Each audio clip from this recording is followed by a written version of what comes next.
Did you know the movie Scream was inspired by true events? Daniel Rowling injected fear into the Gainesville, Florida community during his 1990 killing spree. Danny was projecting his abusive upbringing onto the people of Gainesville. He would bind, stab, mutilate, and sexually assault his victims. They were some of the most gruesome crime scenes ever seen in Florida. Danny Rowling's appetite for blood and violence was overwhelming and couldn't be stopped. Since his killing spree, he was dubbed one of the most evil killers with histrionic personality disorder. This is the true crime story of Daniel Rowling, the Gainesville Ripper. Danny Rowling was born in Shreveport, Louisiana in 1954.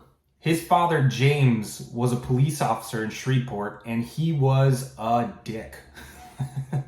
Danny's father would continuously tell him that he was not wanted. James would go from beating his wife, Claudia, to then beating Daniel, to then beating their younger son, Kevin. The beatings that everyone took were also brought on by ridiculous things. One of them was because James didn't like the way they were breathing. I tell you what, I woke myself up from snoring last night, so I'm glad my wife doesn't beat me for breathing loud, because I feel like it would probably happen a lot.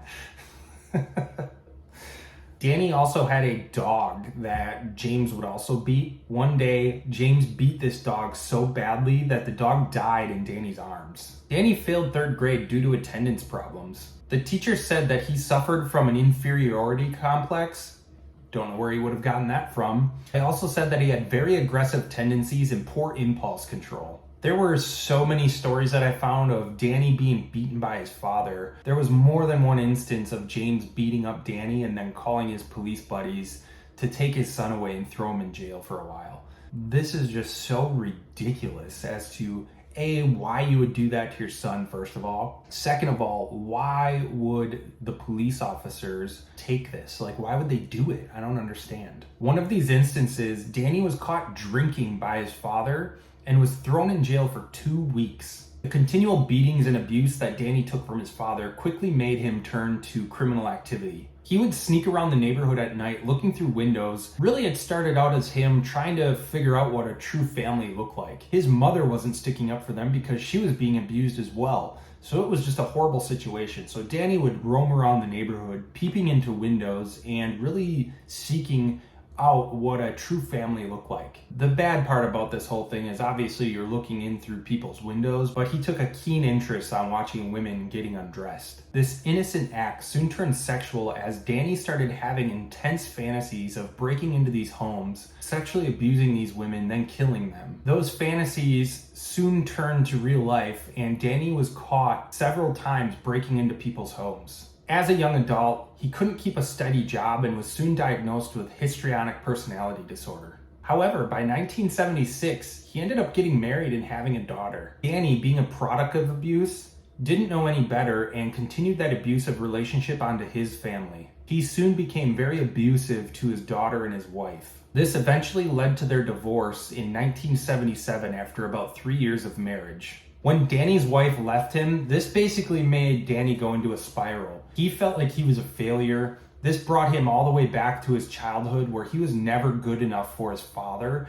So this really kind of sealed the deal for him. His wife leaving him brought all that emotion back of not being good enough for anyone. His wife divorcing him has taken the control that he thought he had away from him. To add insult to injury, Danny was working at a local restaurant and sliced part of his finger off with a bread slicer. This bread slicer incident set him over the edge, and he went and took his father's gun. Can you imagine it being in such a vulnerable place that slicing your finger with a bread slicer is what sets you over the edge? You are like so close to losing it, and then one more incident happens that is out of your control, and your mind just like explodes and you go off and start committing all these crimes. This is exactly what happened to Danny. In 1978 and 1979, he committed several robberies. He was caught, arrested, and sentenced to 6 years in prison. He tried to escape a couple different times from prison, and he actually was successful once, but he was only out for a day or two before they recaptured him. He was finally released in 1984 at the age of 30.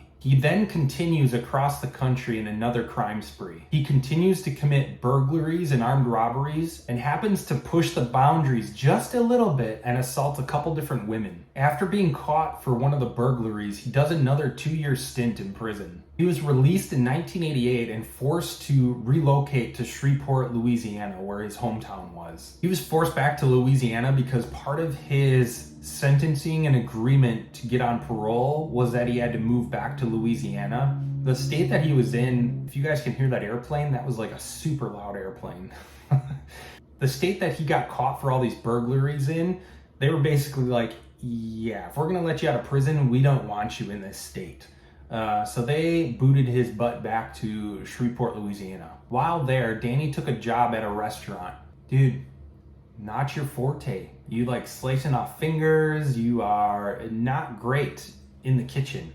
So stay away from the restaurant, man. He was quickly fired from this job, however, because he would always show up late and would just be combative with the management team. He was fired on November 4th, 1989. Danny was now 35 years old and basically has amounted to nothing. He was in and out of prison. He didn't have a family that he was close to.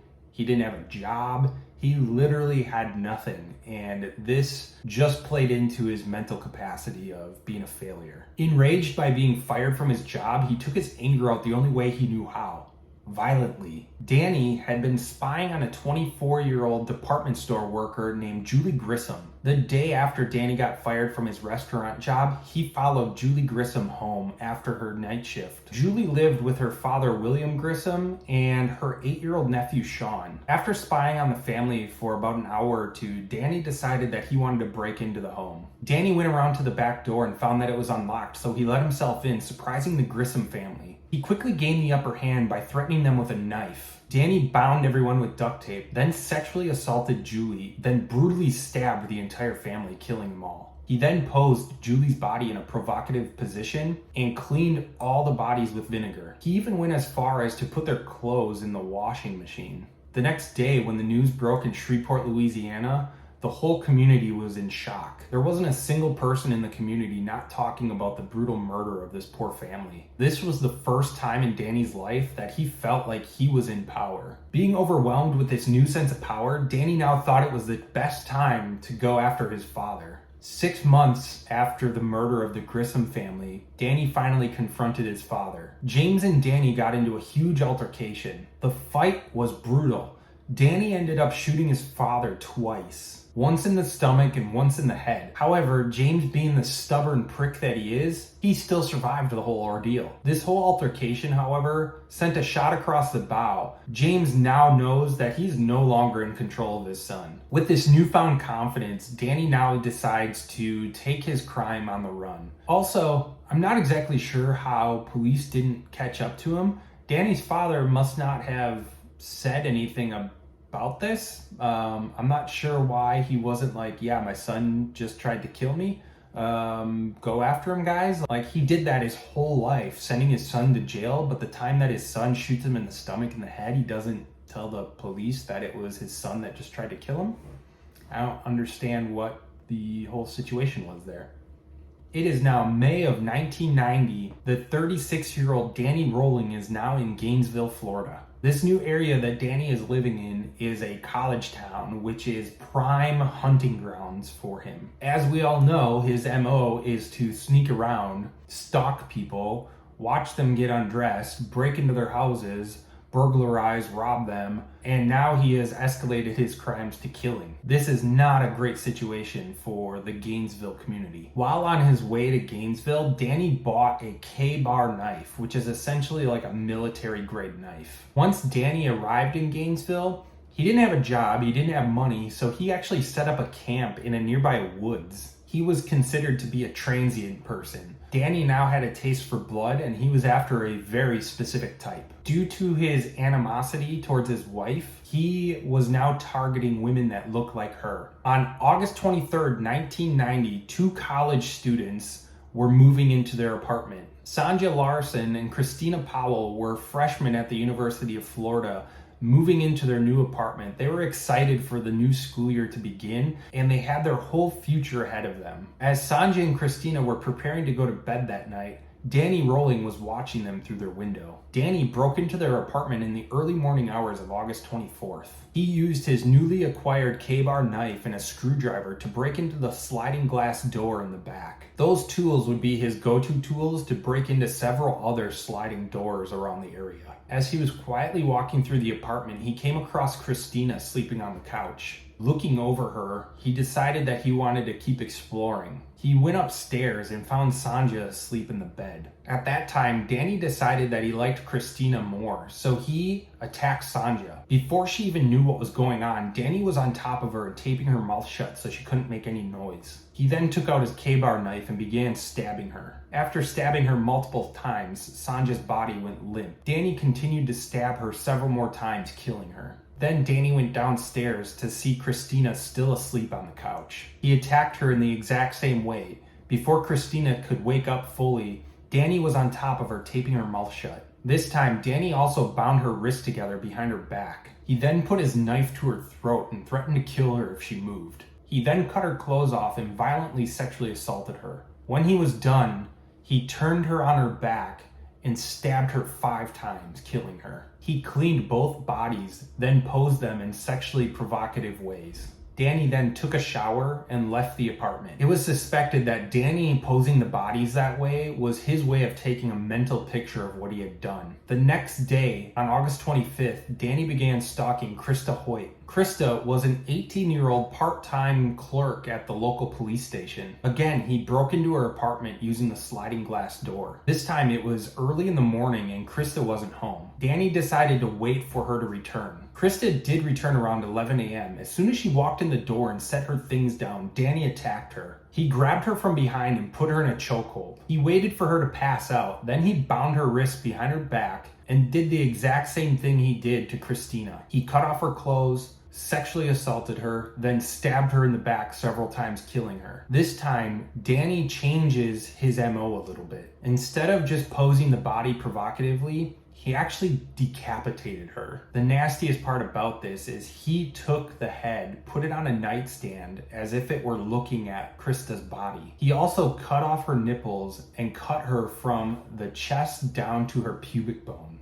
It's thought that he went to the lengths to decapitate Krista because he wanted to make sure that she was dead. And this is probably stemming back to his father. He shot his father twice and his father lived, so he probably wanted to make sure that the people he was attacking now, he was truly killing. So Danny has now killed 3 people in a span of 24 hours, and there are still students flooding into Gainesville because the college semester is about to start. What the students don't know is there's a serial killer on the loose, and police don't even know about it yet. That is until Christina and Sanjay's parents began to worry about them because they weren't checking in. It has now been 2 days and police are now breaking into the apartment because no one has heard from them. As the police enter the apartment, they see the horrific crime scene that Danny Rolling left for them. Shortly after discovering the first 2 bodies, they were called to the apartment of Krista. That's when they discovered the gruesome crime scene and Krista's decapitated body. That now gives them 3 bodies in the matter of 48 hours. Police now know that they're chasing a serial killer. The media picked up on this and the news spread across Gainesville that there was a serial killer hunting college students. This sent the whole community into a panic. People weren't walking alone anymore. They were using the buddy system. Everyone was ultra aware of their surroundings. However, the day that the news picked this story up, Danny Rolling was already on to his next victim. On the night of August 27th, 23-year-old Tracy Paulez was home alone and had a few conversations with some of her close friends, saying that she didn't feel comfortable being home alone. She told some of her close friends that she was a little freaked out being home alone when there was a serial killer hunting women her age. However, she knew that her 23-year-old male roommate would be home after working his shift. His name was Manny Tabata. Once Manny was done with work and got to the apartment, Tracy felt much more relaxed. However, what they didn't know was Danny Rolling was already watching them. Manny and Tracy were sleeping in the apartment when Danny broke in through the sliding glass door. Danny was unaware that Manny had actually returned home from work, so he was a bit surprised when Manny and Tracy were both in the apartment. Danny went about his routine of checking all of the rooms in the apartment. The first bedroom that he came upon, Manny was asleep in. He decided to start stabbing Manny without covering his mouth with duct tape first. After being stabbed, Manny obviously woke up and was startled. He began to fight Danny off. During the struggle, Tracy woke up, ran into the room, saw what was going on, screamed for her life, then ran out of the room down the hall. While Tracy is running down the hall, Manny is still fighting for his life against Danny. Since Manny was already stabbed a few times, Danny was able to gain the upper hand and continue to stab him. Danny eventually landed one final blow to Manny, killing him. He then made his way down the hallway towards Tracy. Tracy had barricaded herself in the bathroom. However, the door did little to stop Danny. Danny smashed through the bathroom door and quickly subdued Tracy by taping her hands behind her back and putting a gag in her mouth. He then did what he did with all of his victims. He cut her clothes off, sexually assaulted her, then stabbed her in the back several times, killing her. He then cleaned her body and posed her in a sexually provocative way again. By the next day, the FBI was involved in this investigation and quickly concluded that this was all done by the same serial killer. It doesn't take a genius to figure out that these were all done by the same serial killer. Manny and Tracy's bodies were found the next morning. Shortly after the bodies were found, there was a call about an armed robbery. Police and the FBI now had 5 murderers and an armed robbery to deal with, all within the span of 3 or 4 days. Police are now constantly patrolling around the college campus just to try to put everyone's mind at ease. That's when 2 local police officers noticed that there were a couple males standing around near the campus. They looked super suspicious because they were a lot older than all the other students. Police began to follow them. That's when these 2 people walked into the woods. As the police followed them into the woods, they found a makeshift camp. One person took off into the woods, while the other person stayed behind. Police were able to apprehend the person that stayed behind and began questioning him. This second person was Danny's drug dealer friend. What police didn't know was the person that ran off into the woods that they didn't pursue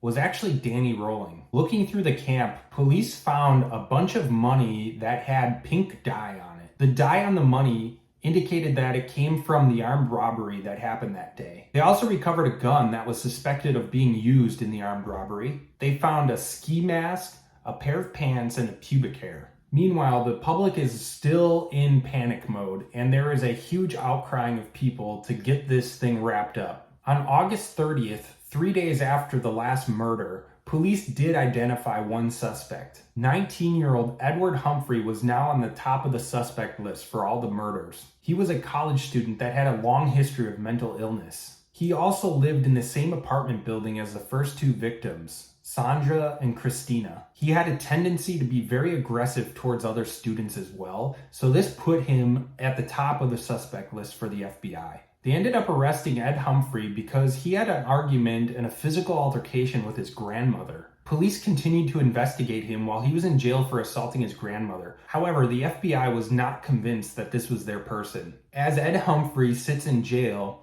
Danny Rolling is still on the run. Danny stole a car and is now in nearby cities committing several bank robberies. His luck ran out, however, when he took one person hostage while trying to rob a supermarket. The police were called, and Danny was quickly apprehended. By this time, the FBI and the police have swabbed Humphrey for DNA. That DNA has come back, and it is not a match for any of the murders. He was still locked up for the assault on his grandmother. However, the FBI and the police now know that this isn't their serial killer. The unfortunate situation was news coverage actually picked up that police had someone in custody that was a suspect in the murders, so they thought the whole thing was over. The FBI had to go on air and basically tell the whole community that no, this wasn't the person, and had to pretty much apologize to him. This sparked panic in the community again. What they didn't know was Ocala police had Danny in custody for the robbery. And this story is about to take a wild turn for them. The gun that was recovered at the campsite was traced back to a man from Sarasota. Police drove to Sarasota and had questioned that person. That person stated that they sold the gun to a man that was just passing through town as a transient person. He said the man seemed like a drifter and was missing part of his finger. As the FBI and the Gainesville police officers were having a meeting about the murders, this new information was shared. As this new information was shared, one of the Gainesville officers stood up and said, "Holy shit," and all eyes turned to him. This officer then shared that at the crime scene of Sanja and Christina, the first murders, there was a towel that was recovered. This paper towel was believed to be used by the murderer. It was believed that the towel was used to wipe off his private parts after sexually assaulting Christina. On one side of the towel, there was a print of his genitals. On the other side was a handprint with a missing finger. As the whole room was listening to this officer tell them about the evidence, their jaws dropped. They now knew that the bank robber was the serial killer they've been chasing this whole time. All of the evidence that they've been putting together now fell into place. The pubic hair that they found at the campsite belonged to Krista Hoyt, the third murder victim. The pair of pants that they found belonged to Manny. The screwdriver that they found matched the tool marks on all of the sliding doors that were broken into. The last thing they recovered from the camp was a series of audio recordings that described the murders in detail. While this case was starting to unravel, police were tipped off from a person at Shreveport, Louisiana. This person called in and said the Grissom family murders were very similar to the Gainesville murders. The FBI was quickly able to link the Grissom family murders to the Gainesville Ripper murders. Quite a bit of time had passed now since the last murder, so police were beginning to think that the person they were after had been apprehended elsewhere. The FBI said that it was unlikely that this serial killer would go this long without killing someone. So they decided to have everyone that had been arrested in the last 6 months in Florida submit to DNA testing. Danny obviously was sitting in jail for the last robbery that he had committed, and he was subject to the DNA testing. His sample came back as a positive match to all the crime scenes. The FBI quickly traveled to Ocala, Florida. That's where they saw that Danny's finger was missing. On September 18th, 1991, Danny was convicted of 3 robbery charges. He was sentenced to life in prison for these. In November of the same year, he was charged with 5 counts of first-degree murder. He pled not guilty at first, then had a change of heart and confessed to everything. He blamed it on his personality disorder. He said that he had an evil person inside him named Gemini. This was the person that murdered everybody. When Danny spoke to a psychologist, he broke all of the murders down in graphic detail. The psychologist then came out and said Danny Rolling was one of the world's most evil serial killers. Danny was sentenced to death. Despite this whole thing, Danny never said that he was the person that killed the Grissom family. That is, until the day of his execution. On his deathbed, Danny then confessed to the Grissom family murders. Danny Rolling, one of the world's most evil serial killers, was executed on October 25th, 2006. That is my story of Daniel Rolling, the Gainesville Ripper. Please leave me a comment, subscribe to my page. Bye, everybody.